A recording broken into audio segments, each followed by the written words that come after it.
Father D'Souza, General D'Souza, ladies and gentlemen, I'm here under false pretenses. I must be the only one here who has never been into a college. General D'Souza has told you all about me. I'm most appreciative of his kind words. My only regret is that my wife wasn't here to hear them. She would have treated me with greater respect. And when I say I'm uneducated, I really mean it. I must be the only member of my family who isn't a graduate. I managed to do my inter-science. I got a 3rd division, mushkil se. Anyway, it's nice being in this hall with all the academics and all the educated people. And I take this opportunity of inaugurating your Silver Jubilee series on leadership. I don't know what one does for inauguration, but may I say that I have inaugurated the thing.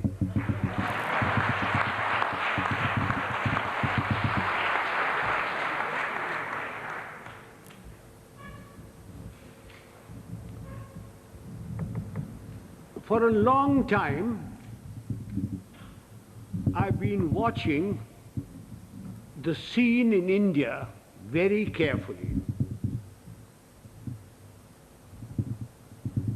Wherever I go, whenever I pick up a newspaper, I find there are shortages.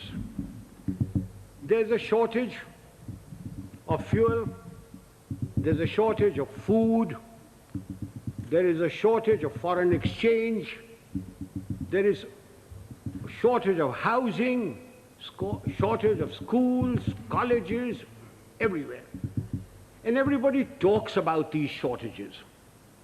But the one shortage which is responsible for all these shortages is generally glossed over, which is the shortage of leadership.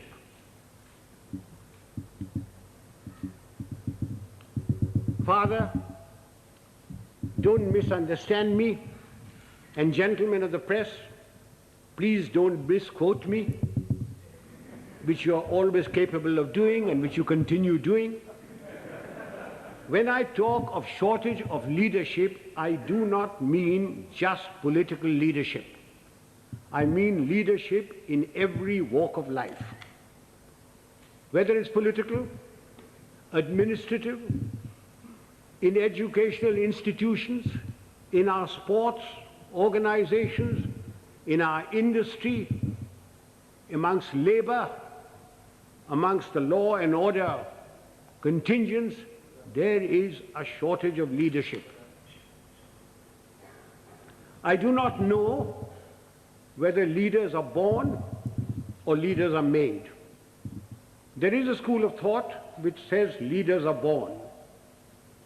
Father, we have a population of 780 million people, and we procreate at the rate of 1 Australia every year. And yet, there is a shortage of leadership. So if those of you who think that leaders are born and who contribute to that theory, may I suggest you throw away all Planned Parenthood and really let yourselves go. If leaders are not born, can leaders be made? It is my view that give me a man with reasonable common sense and decency, you can make a leader out of him. What are the attributes of leadership? There are many attributes. The cardinal attribute for leadership is professional knowledge and professional competence. Now, you will agree with me that you cannot be born with professional knowledge. Even if you are the child of a minister, the son of a member of parliament or the progeny of a field marshal. Professional knowledge has to be acquired the hard way. It is a constant study. Professors, engineers, architects, lawyers, solicitors, doctors, they all study their professions continuously. They all contribute to magazines, to newsprints, to all sorts of things. But we in India, as soon as we reach positions of power, whether it's ministerial, secretarial, armed forces, or anywhere else, we think we are the repository of all knowledge. Professional knowledge has to be acquired the hard way. And without professional knowledge, you can never have professional competence. And if you haven't got professional competence, you cannot be a leader.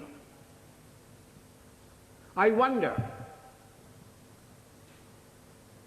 those civilian gentlemen who have been charged with the security of this country, whether they've ever read a book on the military profession.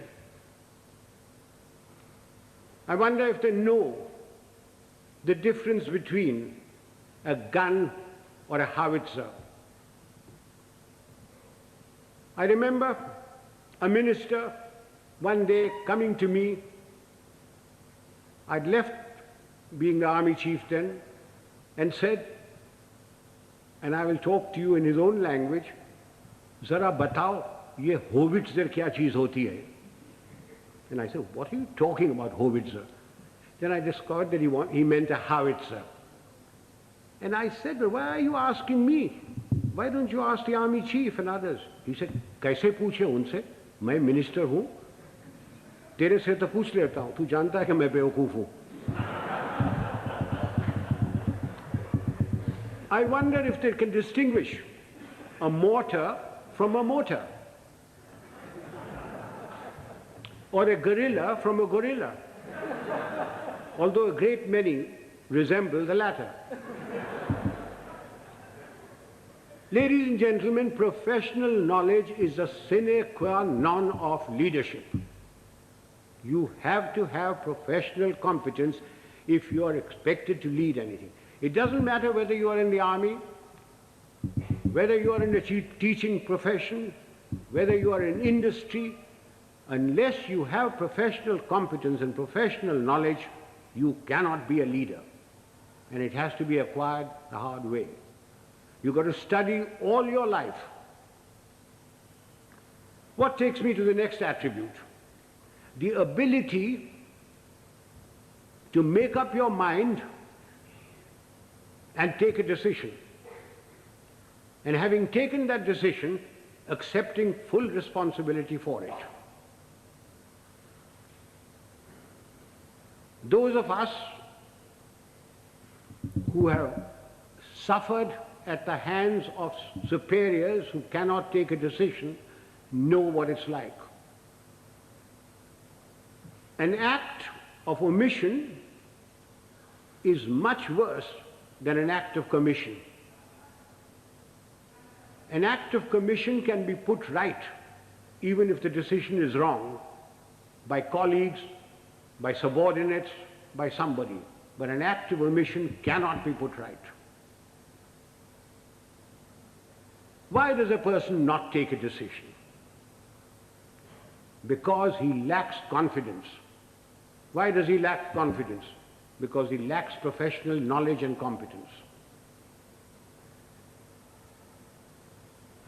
Eustace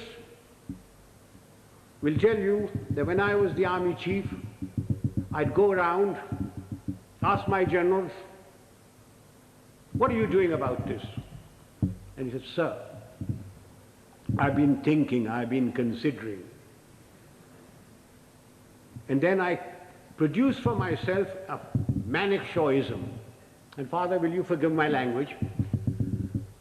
I used to say, if you must be a bloody fool, be one quickly. Take a decision. and then accept full responsibility for it. Do you know how much money is lost in the country because somebody won't take a decision? Costs escalate, papers lie in somebody's place for days, for months, for years. And when they finally take a decision, the cost of a project, the cost of something has gone up tenfold. Who suffers? We, the people of India, suffer. So that's the second requisite for leadership. The ability to make up one's mind, take a decision, and then stand by it. Don't pass the buck on to your subordinate. It's your decision. What comes next? Absolute justice and impartiality. Those of us who have dealt with masses of men, and I've dealt with over 1 million men in my time, know the value of this. Absolute justice and impartiality. No man likes being punished, and yet men will accept punishment if they know that everybody who commits that sort of a crime gets the same sort of punishment. They will take it stoically. They may not like it, they may not like you, but they will respect you. No man likes being superseded, and yet people will accept supersession if they know that it's been done fairly and they've been superseded by somebody who is better than them. But not because he happens to be a minister's son or related to Father D'Souza or the Field Marshal's wife's current boyfriend.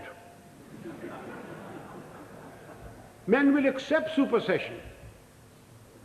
They may not like it, but they will do it. Now, ladies and gentlemen, this is very, very important in our country. We have tremendous pressures.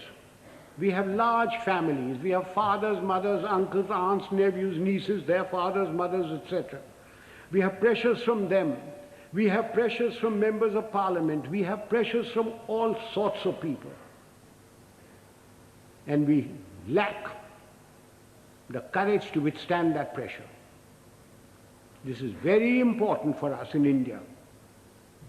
And that takes me to the next attribute: moral and physical courage. I do not know which is more important, moral courage or physical courage. Were I talking to a lot of soldiers, I would lay emphasis on physical courage. But since I'm only talking to a handful of soldiers, and mostly civilians, I will lay emphasis on moral courage. What is moral courage? Moral courage is the ability to distinguish right from wrong. And having distinguished that, you must have the courage to stand up and say your piece, irrespective of what your superior thinks, irrespective of your colleagues, irrespective of your subordinates. You must have the courage to say so. A yes man is a horrible man. He must be shunned. He is a disgrace. He may rise very high. He may become a minister. He may become a field marshal. But he will never, never become a leader. He will be used by his superiors. He will be disliked by his colleagues, and his subordinates have no respect for them. Moral courage is essential. Now, since you wanted to know some examples of moral courage from my past. I will give you a little story. In 1970, when General Yahya Khan put all the pressure on East Pakistan as it was then, and refugees started coming to India, there was a cabinet meeting. I remember the date very well, 28th of April. I was summoned.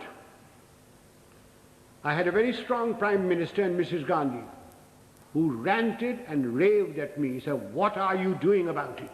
I've got so many refugees. The Chief Minister of Bengal has just sent me a telegram. The Chief Minister of Tripura has done this. The Chief Minister of Assam is writing that there are more Bengalis there than their own population. What are you doing about it?" And I said, "Nothing. It's got nothing to do with me." And she said, "I want you to go in and take action." And I said, "Do you know what that means, Prime Minister?" And she said, "No." I said, "It means war." And she said, "I don't mind if there's war."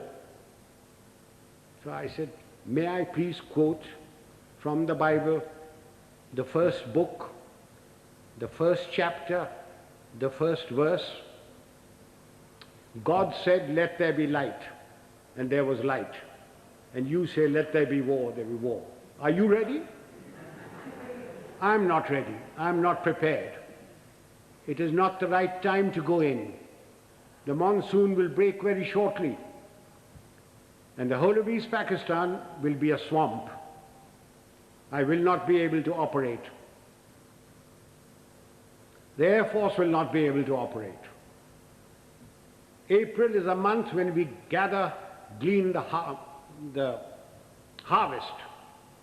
And the Agriculture Minister was Mr. Fakhruddin Ali Ahmed. And I said, "I will require every railway wagon, I will require every train, I will require all the road space to move my troops.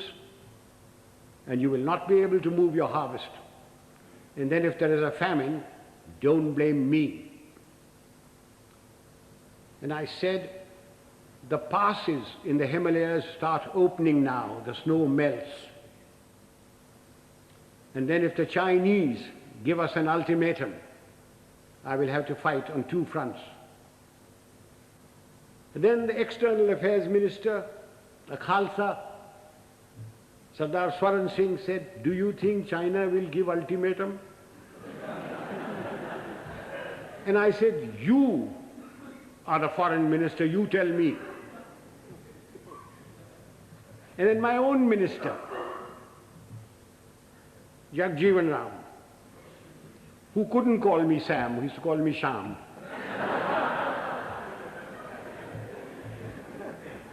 He said, "Sham, maan jao na." I said, "You can manne ki baat hai? I'm telling you what the facts are."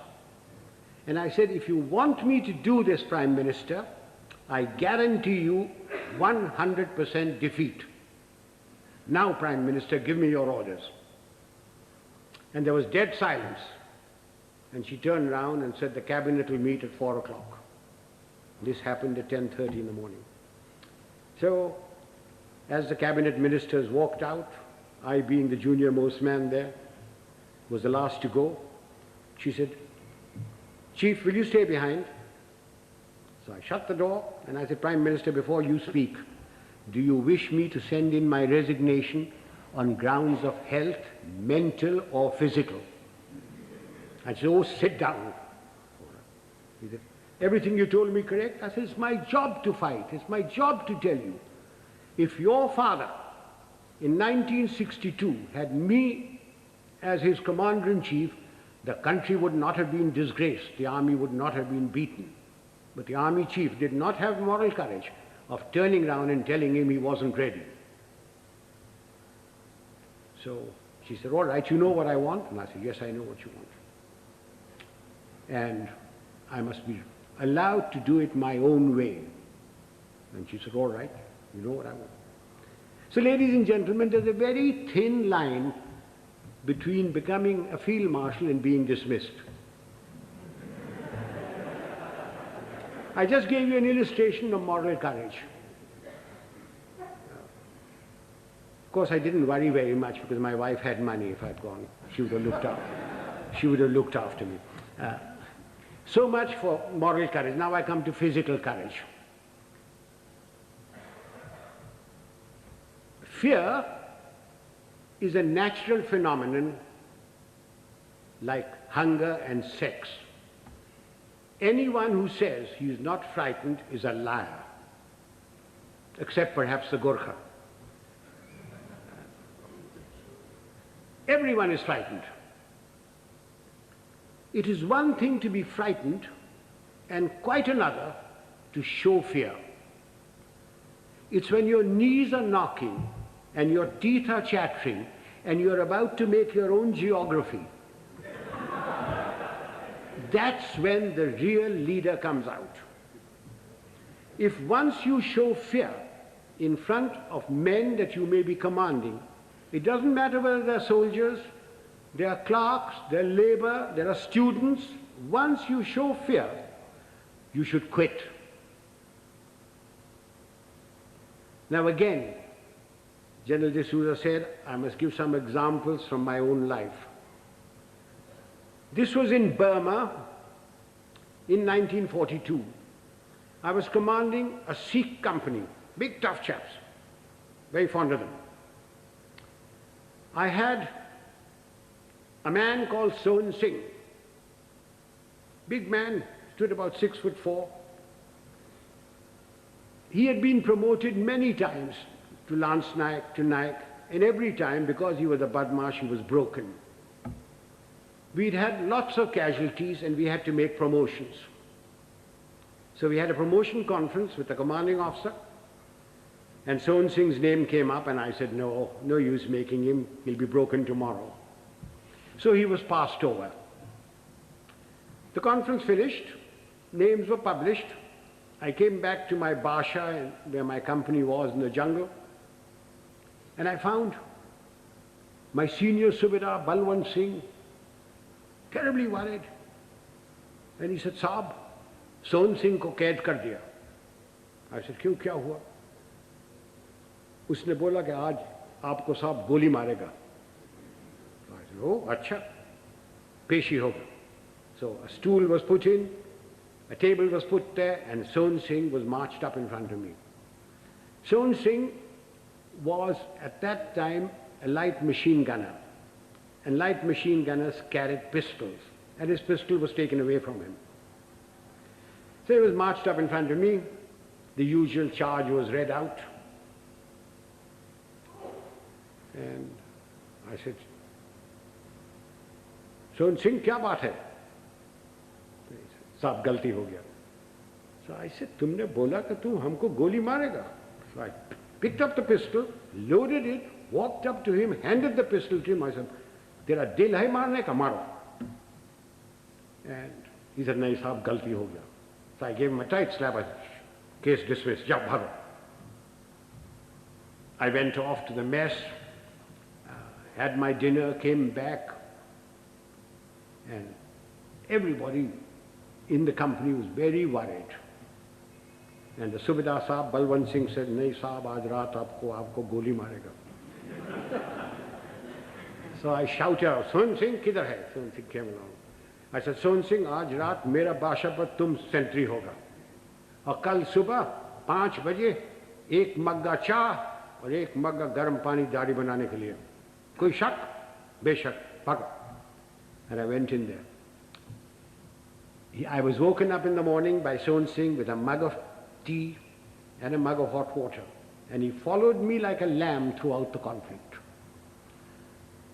Now, ladies and gentlemen, if you think I wasn't frightened, you are mistaken. I was terrified. But if I hadn't done that, and put Sohan Singh in the clink or something like that, everybody would have said, Dekha, hamara saab darta hai. Just an example of this.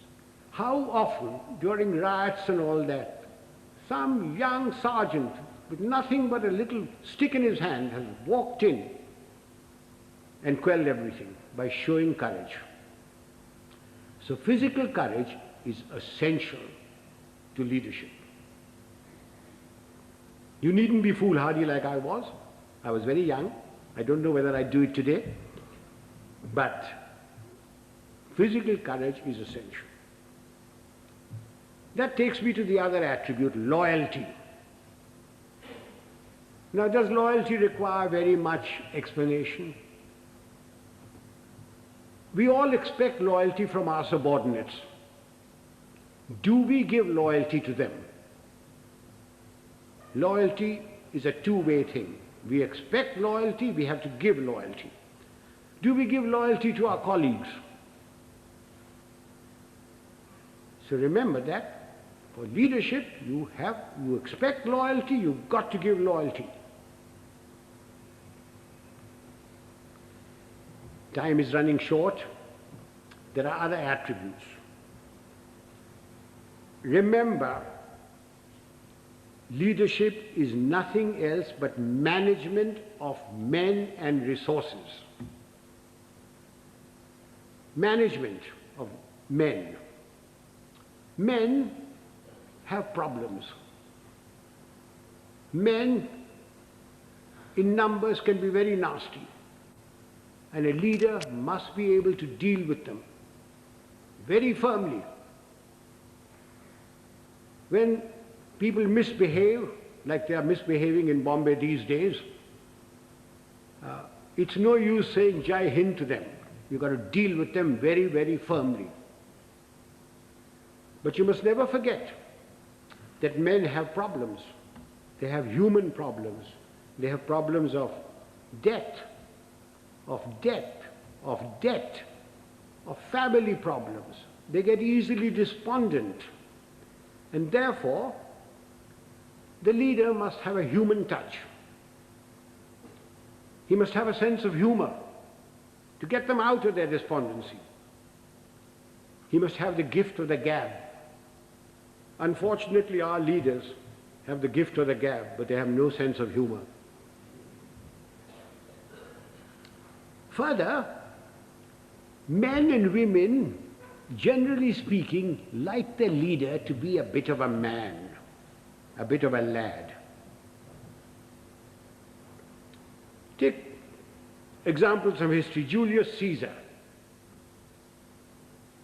Julius Caesar, you will agree he was a great leader.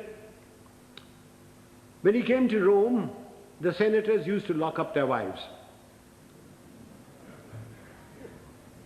Take Napoleon. He had his Josephine and Marie Antoinette and Georgette and Paulette and any number of things. And you will agree he was a great leader. Take the Duke of Wellington. The night before the Battle of Waterloo, in his chambers there were more women of luscious proportions than staff officers. And he was a great leader. Do you know, sir, a thought has just struck me. All these three people that I've talked about had one thing in common. They all had long noses.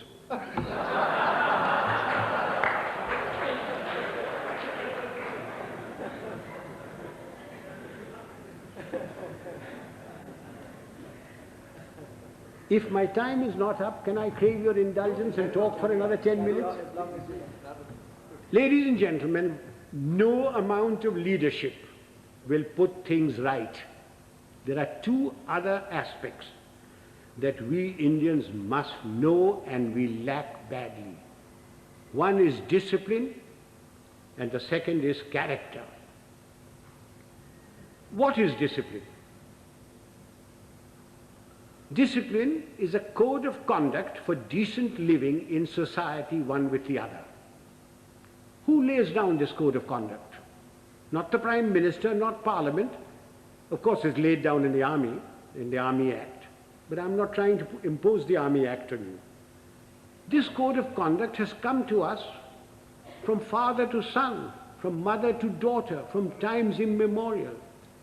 It's in the Bible, it's in the Gita, it's in the words of Nanak, in the sayings of Muhammad and Buddha. It's all come down. It's been refined as cultures have changed. Again, let me illustrate this by example.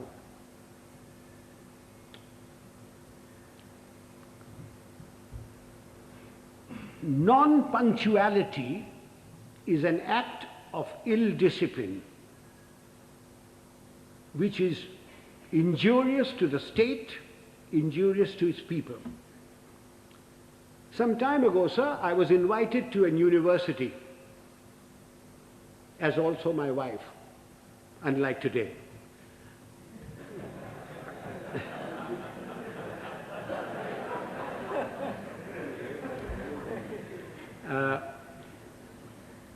I was called there at a convocation at 5 o'clock in the evening. And having been in the army for 50 years, telling the driver, go slow, go fast, arrived there at 5 o'clock in the evening.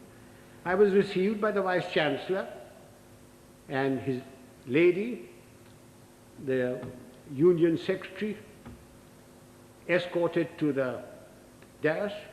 My wife too was asked to sit on the dais, and she politely refused, saying that she'd much rather sit down, as this is the only opportunity she has to look up to me. And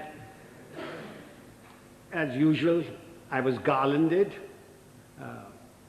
The Vice Chancellor sang my praises and asked me to talk to these people. There were about 5,000 boys and girls there, plus deans, plus professors, plus lecturers, everybody. And as I got up to get to the desk, to the lectern, the Vice Chancellor says to me, sotto voce, Field Marshal, a fortnight ago we had invited a VIP to the same function. He was allowed to stand at the lectern for exactly 15 seconds. I wish you good luck. I said to myself, had the Vice Chancellor said this in his letter of invitation, I wonder whether I would have come.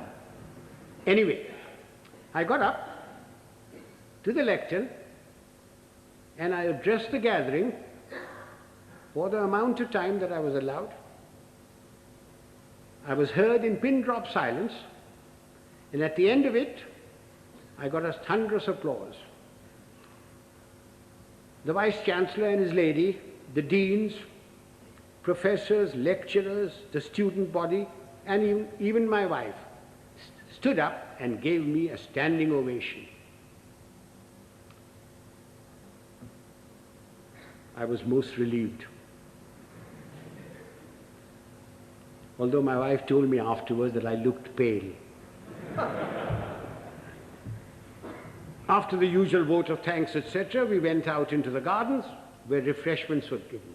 And I, having an eye for a pretty girl, walked up to a pert little thing, wearing lovely jeans, tight-fitting,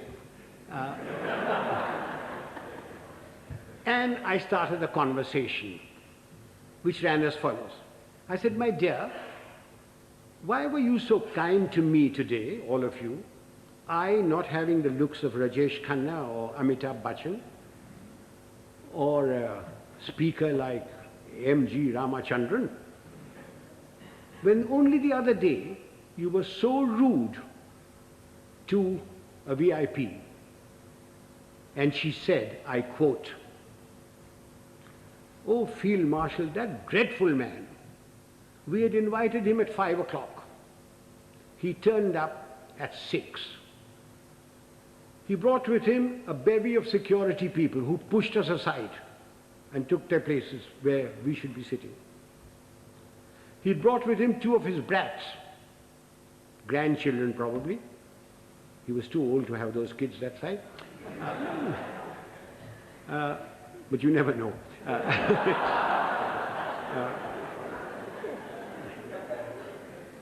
He was received by the Vice Chancellor and lady. He was the Union President garlanded him, and he demanded garlands for his 2 brats. The Union President, being very flexible, diverted the garlands for the Vice Chancellor and his lady to these brats. And then the Vice-Chancellor sang his praises, saying how fortunate we were that he had come here,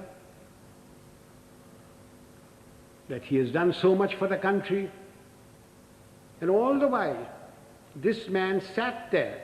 He had come unwashed, unshaven, wearing a dhoti, exposing 4/5 of his legs, scratching away.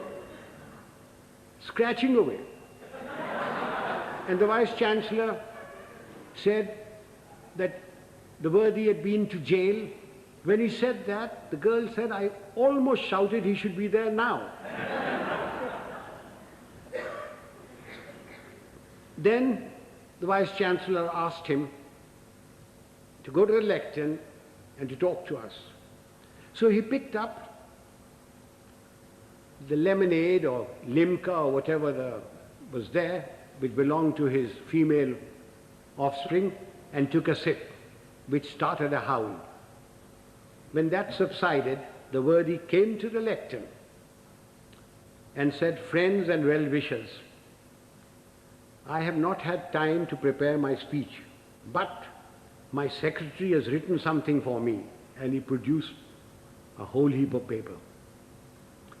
He said, without any premeditation, without any thought, we made his stay very short. I unquote. Sir, I thank my lucky stars that 50 years in the army had made me come on time, that I'd been brought up to shave in the morning and shave in the evening if there was a function, that I had a lounge suit on, and although I have very nice legs, I didn't expose them, that I didn't suffer from itch or eczema to indulge in the scratching of the unmentionable.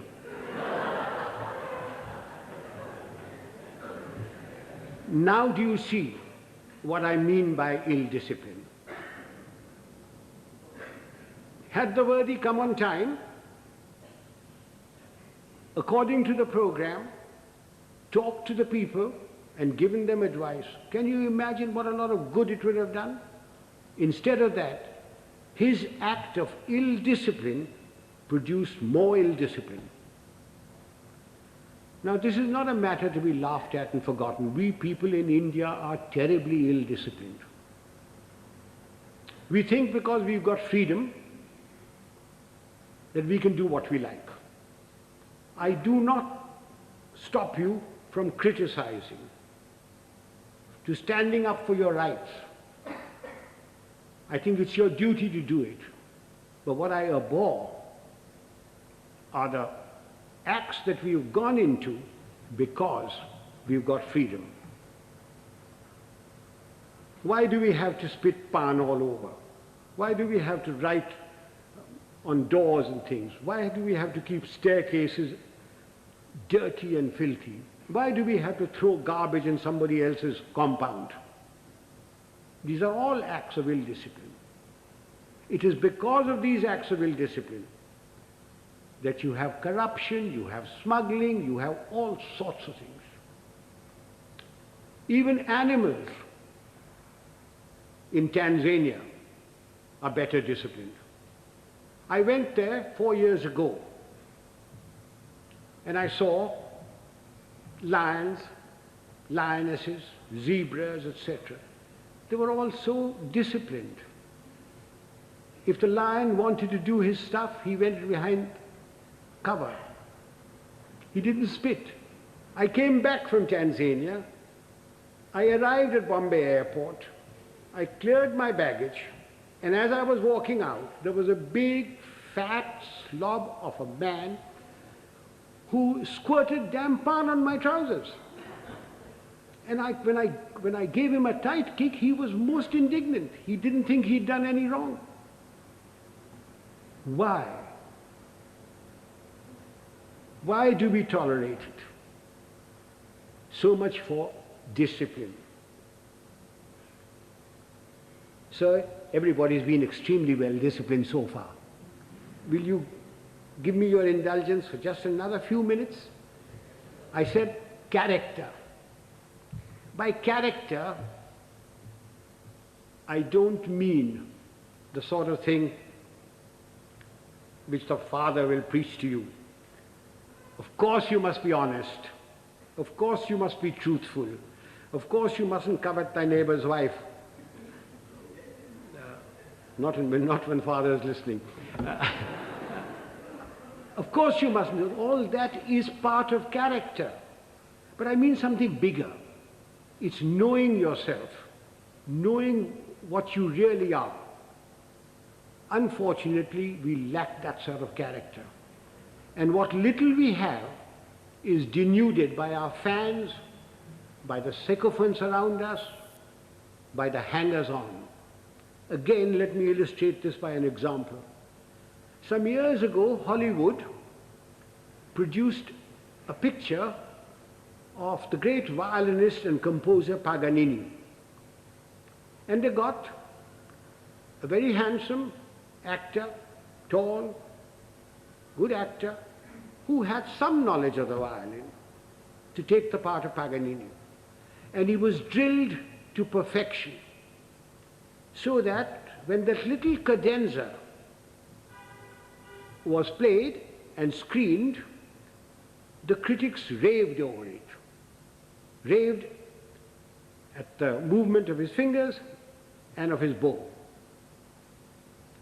And this man's fans, sycophants, hangers-on, went on telling him that he was greater than Menuhin, greater than Heifetz, greater than Chrysler. And the man started believing it. And it took 8 months in a psychiatric home to rid him of this delusion. Do you know, sir, after the 1971 conflict, my fans, my hangers-on, the sycophants around me kept telling me, sir, you are the greatest general the century has produced. You are better than Rommel. You are better than Guderian. Auchinleck was nothing. And just as I was beginning to believe it, the Prime Minister created me Field Marshal and sent me off to the Nilgiris. And a hard-headed, no-nonsense wife deprived one more inmate of a psychiatric home. I thank you, sir.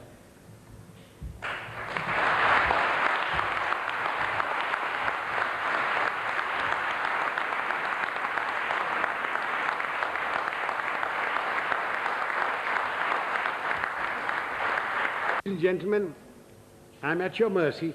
You can ask me any question you like, personal, pertinent, or impertinent. I'm getting deaf, so you'll have to come nearer me. Punctuality is very essential for this engagement was announced at 6:30. You are quite right, sir. I was ready. I was told I was going to be picked up at 6 o'clock. I was ready, waiting. In fact, the people who organized the function came up to me.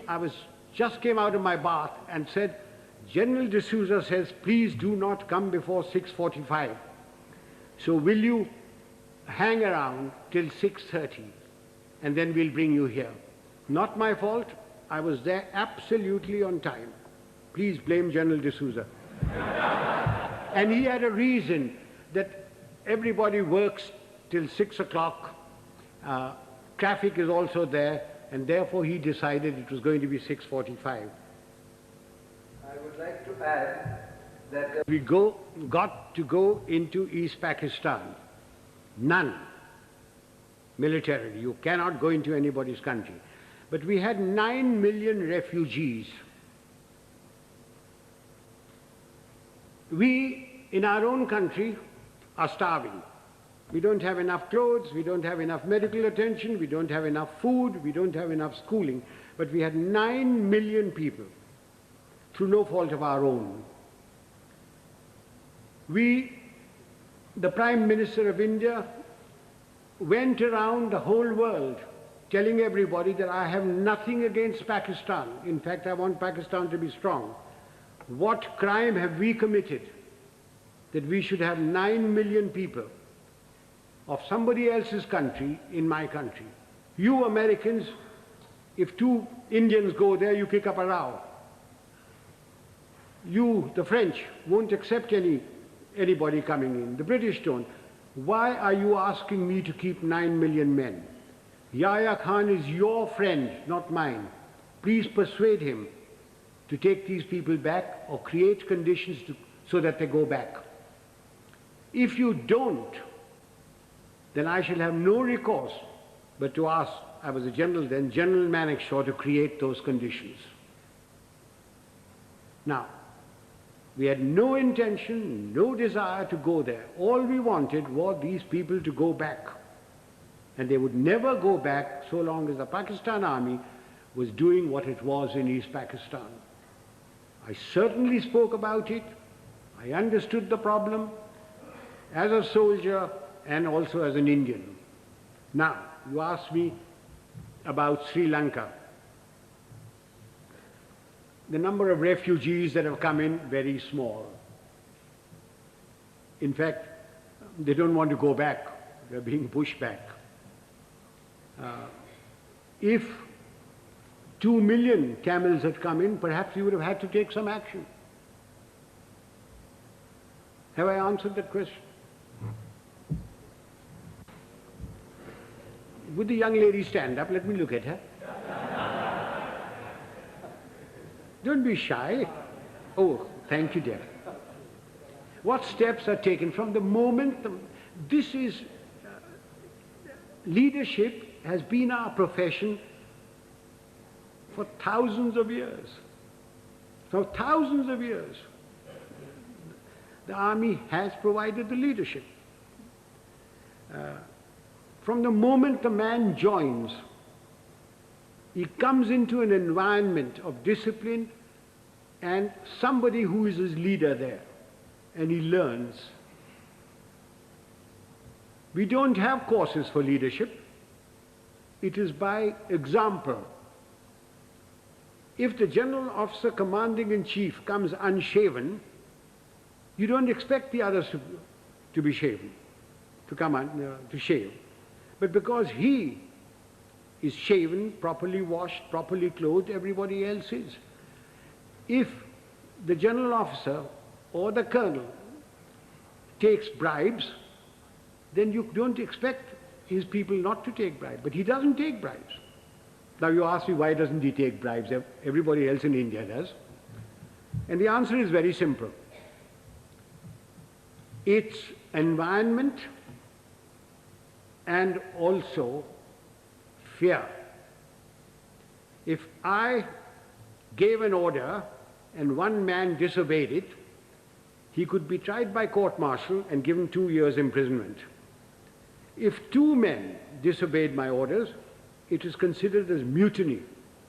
He is tried by general court-martial, and given 14 years imprisonment. But in civil life, who cares? The policeman takes a bribe.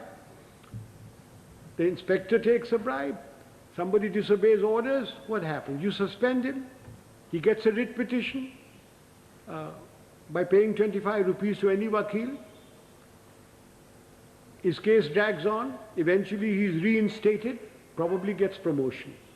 But in the case of the army, there's environment from the moment he joins, plus fear. There is great fear.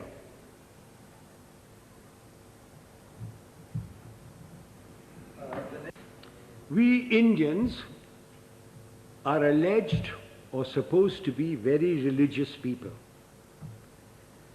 If you read your own religious book, whether it be the Bible or the Gita or the Granth Sahib or the Quran, you automatically have discipline, self-discipline. From your childhood, if your parents are doing their duty, you get discipline into you. If you have any pride in yourself, you have discipline in you. So, talking of self-discipline, there it is. The Roman Catholic Church has done a great deal, for bringing discipline into the world. It has erred at times, but it has done a great deal for bringing self-discipline. One of the things is the confession. That has brought a great deal of self-discipline in people.